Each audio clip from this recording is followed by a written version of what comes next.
This channel does not promote any violent, harmful, or illegal activities. All content provided by this channel is meant for an educational purpose only. আমডাঙ্গার Trinamool বিধায়ক রফিকুল ইসলাম সম্প্রীতির বার্তা ভয়ঙ্কর কথা বলছে, বাংলাদেশের ইউনুসের মতো বলছেন বলছে অন্য ধর্মের মাইক বাজলে দুর্গাপূজার মাইক। আরে রফিকুল সাহেব বলে রাখলাম, দুর্গাপূজার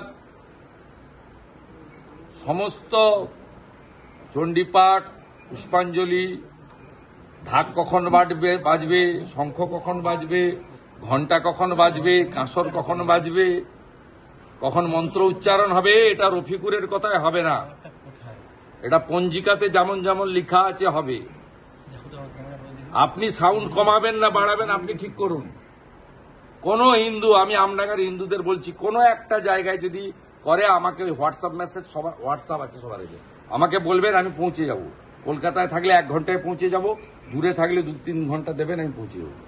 আমি গতবারে গার্ডেন রিচে পৌঁছেছি, একই কাজ করেছিল। গার্ডেন রিচে বলেছিল আমাদের এলাকা মাইক খোলো, গায়ত্রী হবে না, চণ্ডী হবে না, মন্ত্র পাঠ হবে না। ওইখানে বুকের উপর দাঁড়িয়ে আরতি করে দিয়েছি। আমডাঙ্গাতে একটা পূজা মণ্ডপে যদি করে, রফিকুরের কথা শুনবেন না, এরা মুসলিম লীগ 2 করে। এবং কখন ঘন্টা, কখন কাসর, কখন শাক, কখন মন্ত্র উচ্চারণ মাইকে হবে, রফিকুর ঠিক করবে না। এখনো এটা ইউনুসের পশ্চিমবাংলা হয়নি। মমতা চেষ্টা করছে হিজাব করে, হয়নি, এটা পরিষ্কার বলবে। পরীক্ষার এক্সাম রেজাল্টটা বেরিয়েছে, 2.5% মাত্র পাস করেছে, মানে ইতিহাস এটা, এত কম পাস। না, পাস করাবে না, পাস করাবে না। তার কারণ চাকরি দিতে হবে, টাকা নেই। কলকাতা ভ্যানিস হয়ে গেছে, লন্ডন থেকে আরো এগিয়ে গেছে। কিন্তু আপনি ভাবতে পারেন, এটা মুখ্যমন্ত্রী।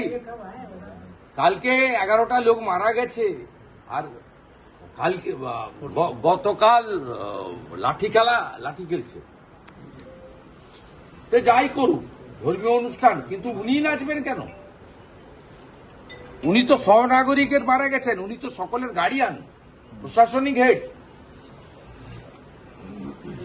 উনি কেন নাচবেন? উনি কেন আনন্দ করবেন? ওনার তো 72 ঘন্টা মৌনব্রত পালন করা উচিত ছিল। এবং পুজোর উদ্বোধনে গেল, প্রদীপ জ্বালিয়ে চলে আসা উচিত। নাচ গান, কোথাও মদন মিত্রর সঙ্গে নাচছে, কোথায় এর সঙ্গে নাচছে। তারক সিং বলছেন মানুষকে আরো সচেতন হওয়া উচিত। তারক সিং বলছেন যে মানুষকে আরো সচেতন হওয়া উচিত, মানুষ জলের মধ্যে বেরোবেন না, অপরাধ করেছে। আর আইএমডি যখন অরেঞ্জ ওয়ার্নিং দিয়েছিল, আপনারা যে জানাননি, মানুষ জলের মধ্যে বেরিয়ে যদি অপরাধ করে থাকে, আপনারা তার চরমতম অপরাধ করেছেন, মানুষকে সতর্ক করেননি। কোথায় আপনার মনোজ বারবার পুলিশ?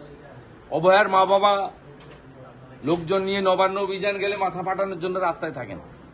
চাকরি প্রার্থীরা কোনো মেট্রো স্টেশনে ঢুকে ঢুকে তাদেরকে ট্রেন তল্লাশি করেন। কোথায় আপনার সাংবাদিক সম্মেলন করেন? ওদিকে একটা পাকা সুপ্রতিম, এদিকে ইন্দিরা। কোথায় এরা? দেখতে পাওয়া যাচ্ছে না এখানে। দাদা, একটা লাস্ট কোয়েশ্চেন, বাইপাসের উপর প্রচুর অভিজাত আবাসন বলুন এখনো জল জমে আছে। ওরা বলছে পুরসভার তরফ থেকে কোনো সাহায্য পাচ্ছে না, পুরসভাটাই নেই, নিজেরা পাম্প লাগিয়ে বার। পুরসভাটাই নেই। সারা রাত্রি আপনি মেয়রের লোকজনকে পাননি, বেলা 2টোর পরে আপনি পেয়েছেন। তো খিঁচ মেরি ফটো। দাদা, কলকাতা হাইকোর্ট রিপোর্ট তলব করলো, বৃষ্টির জমা জলে বিদ্যুৎ পৃষ্ঠ হয়ে মারা গিয়েছে, কলকাতা হাইকোর্ট রিপোর্ট তলব করলো। আর রাজ্য সরকার, কলকাতা পুরসভা এই রিপোর্টই তলব করে, কিছু করে না।